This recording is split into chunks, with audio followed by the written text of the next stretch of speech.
Namaste. Thank you for inviting Heartfulness to this grand yoga session. I'm very appreciative of Ministry of Ayush as well as Morarji Desai Institute of Yoga. Very thankful to Mr. Kotecha and Basava Reddy for inviting me personally and share my experiences. Generally today, tragically, yoga has meant to be just asanas and pranayams. And by and large, most people focus on this, asanas and pranayamas. I'm going to show it to you that these are just 2 steps out of 20 plus steps that you have to undergo in attaining complete yoga. Attaining complete yoga means being united with the ultimate, being united with the source from which everything originated. The word samadhi is also badly misunderstood. People say samadhi means when you attain a state where you feel nothing, no thoughts. But this is pashana tulya, stone-like condition. So you want to become stone-like, zombie? You can take drugs and also can become stone-like. Many drug addicts can express their lovely experiences, far, far better. But is that what you are up to? Yoga is a complete package where one looks after the body, one looks after the mental health. Often the spiritual health is ignored. How to regain the spiritual health? How to remain meditative, centered. Health in Sanskrit is known as or defined as swasthya. Meaning of swasthya is swa-astha. One who is settled within himself, within his own center, within the core of his being. And a person who is not centered within the core of his being, would you call him to be swasth? No, he is not settled in the self. I'm saying capital S. Anyway, the whole journey, when I started with the preceptor, my first meditation experience was out of the world. And subsequent experiences were also simply worth dying for. It changed my life altogether. As a student, I did very well because of this practice of heartfulness way. After that, entering the business world. But before that, I had to work. I did my job as a pharmacist in New York City. And after 8 months of working, I started my own private pharmacies. And while working, I would meditate. Morning meditations would be there, evening meditations would be there, yogas would be there, pranayams would be there. And studying the literature, our literature, especially Patanjali's Yoga Sutras, Gita, Ashtavakra Gita, and many related topics I would venture into, besides the huge library which Heartfulness Way offers.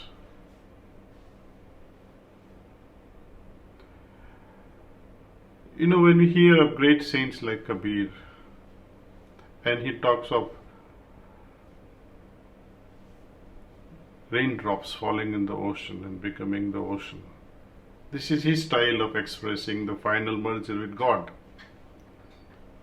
Similarly, Guru Nanak, similarly Lord Krishna. Lord Krishna says, attain a state of sthita pragya, and you made it. Then you talk of Ashtavakra. When Raja Janak asks him how to attain liberation, how to renunciate, and how to get liberation, to which Ashtavakra replies very beautifully. He says, son, certain qualities which are not needed in life. treat them as poisons. He calls them visha, poisons. Desires to be treated as wish, poison. And he offers antidote for all these things.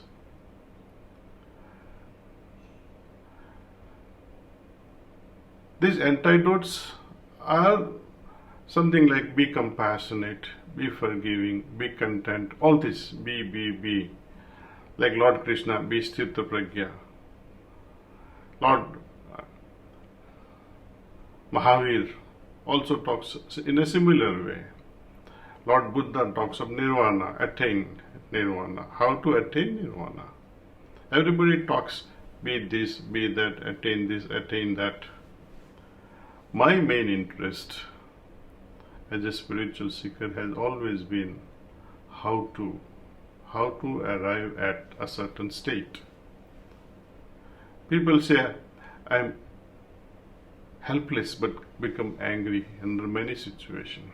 People also complain, oh, I am so passionate, my sensual desires are overwhelming me. My habits, I'm not able to change. When yoga as a science can offer so many ways of getting out of all these things, why are still people complaining? Why do you have to pay for this method and that method from you, these yoga merchants emerging in every corner of India? Do you think every person wearing orange robes is worth calling a yogi today? I don't think so. How would you identify a true yogi who can help you in solving the purpose of your life? Starting with simple things like how to become peaceful. Everyone seeks peace, poise, calmness, happiness, contentment. All these things are very easy to achieve when you have a right guru, when you have right directions. Simple practice, 20 minutes in the morning, 20 minutes in the evening, and 3 to 4 minutes before you retire, before you go to bed. Yoga is full of mysteries. Often people get discouraged because of Sanskrit words. Translate them into English and study it and see what happens. The yogic journey starts with a fundamental thing, with discrimination. How to discriminate between right and wrong, between the right practice and the wrong practice, between a right guru and a wrong guru, whether it's beneficial or not. This is one of the steps of sadhana chatusthaya. Vairagya, you can't try vairagya. Vairagya is a state, is a result of your penances, of your practice.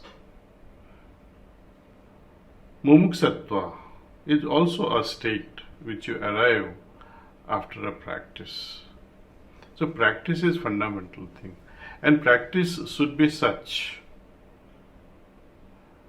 This Bhramavidya practice, attaining Brahma knowledge, Brahma Gyan, it should be free. It is an asset, India can boldly say. We distribute it. We distribute it for free. Bhramavidya cannot be sold. Among the sadhana chatusthaya comes Sat Sampati. 6 steps. And all the 6 steps are also one after the other, if you see, they are the states we arrive at. And one of the steps bifurcates into 2, which you can see here, Shama, where you become either active or inactive. Inactive means you take a sannyas. But as I said earlier, it is unnatural and it is not practical in modern day life. If you become a monk, people might stone at you. You'll be busy begging from house to house. That's not the way. Natural way is to try lead a family life where you love, where you lead a family life where you learn to love each other, sacrifice for each other. Patanjali's Yoga Sutras, Patanjali's Ashtanga Yoga. Without these Patanjali's Yoga Sutras and Ashtanga Yoga, modern life or modern psychology or modern science will be incomplete. People who are very much interested in studying psychology, first they should study very deeply Patanjali's Yoga Sutras, and you will be surprised how few hundred years back Patanjali was able to dissect the mental tendencies into minutest of details which today's psychologists are still venturing, and Nobel Prizes are being given when they find it, but Patanjali is forgotten. Whom are we going to blame for all this? Our people must instigate this, invoke this, must embrace this knowledge that has been passed on from generation to generation and make it a part of school curriculum right from the first grade. Patanjali Yoga Sutras. They are not a religious bodies. They are simple principles of how to lead a life.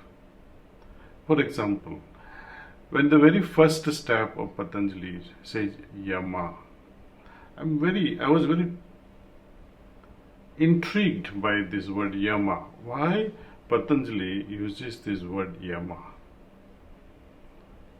describing one of his first steps, that too, out of the 8. Yama means Lord of Death. Why is he bringing Lord of Death as the very first step of Ashtanga Yoga?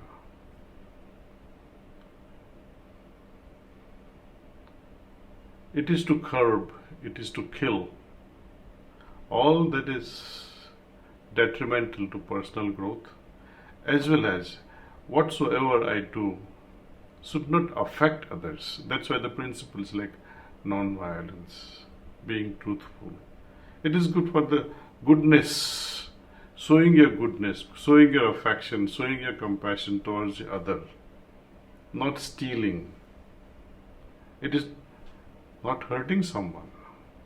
So all those things, all those bad things we call, they have to be killed, and you have to become like merciless Yama when it comes to killing your own defects. That's why the very first step. But when we start meditation, when we begin meditation, before starting Yama, Niyama, Asanas, I don't mean in a daily routine, but take it up as a first step. Begin with that. And sensitize your heart and mind so that you understand what is good, what is bad, what I should kill as defects from within my system, and what I should embrace as a good quality, as a niyama. Once the sensitized heart and mind is there, you will be able to follow yama and niyama, and especially pratyahara very well, without much trouble.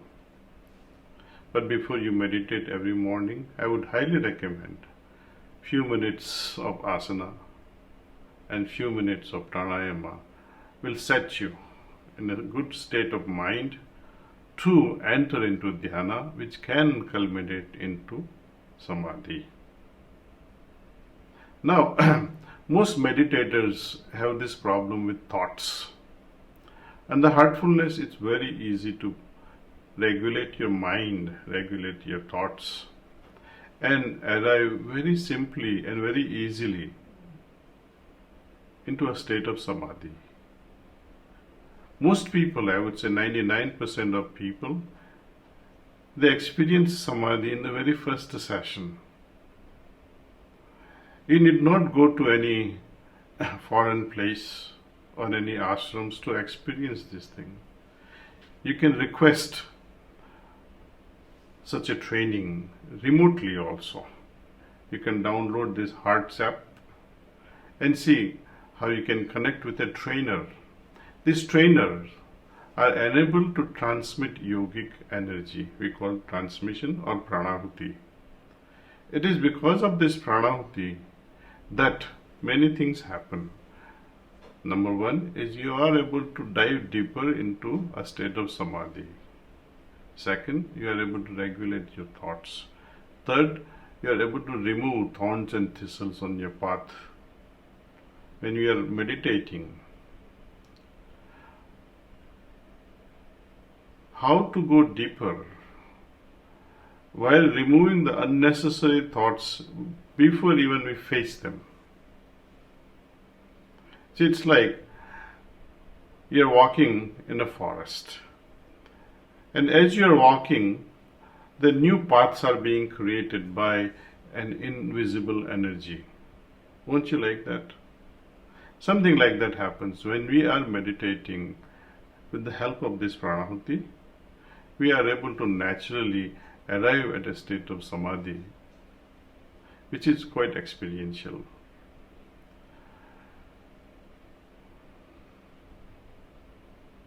The samadhis can be of many types. As I said, lowest type is stone-like condition, where even when people touch you, you don't feel anything.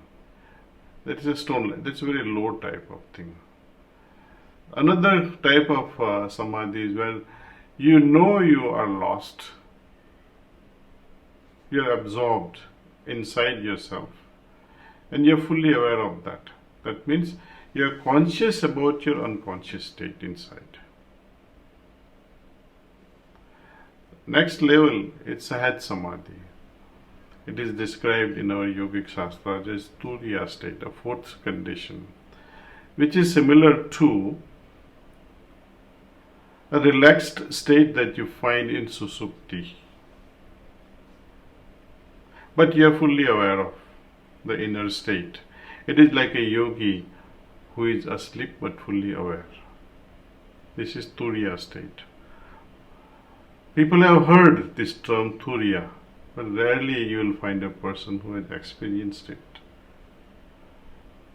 Millions of people who have been practicing heartfulness, they have experienced this Turiya state. And I would say thousands of people who have made into Turiyatit state, which is beyond Turiya, transcending Turiya. This is also an experiential thing. Now, how to differentiate Turiya from Turiyatit? Turiya is a fourth level of consciousness, akin to Susupti, but you're not sleeping. You're fully aware, but relaxed as if you're asleep. That is Turiya, when you experience it during your meditation, when you close your eyes. Turiyatit state is, you feel Turiya state even with your open eyes, even during your working hours. That is Turiyatit state. And I'm happy to share with you all such a beautiful state we can emerge, we can experience through heartfulness way. This will not cost you any money. You don't have to go anywhere. Just use this Hearts app or see if there is any trainer in your neighborhood. We have trainers as well, all over the globe. Suppose it's 2 o'clock in the morning and you would like to have a meditation session practically walked through you.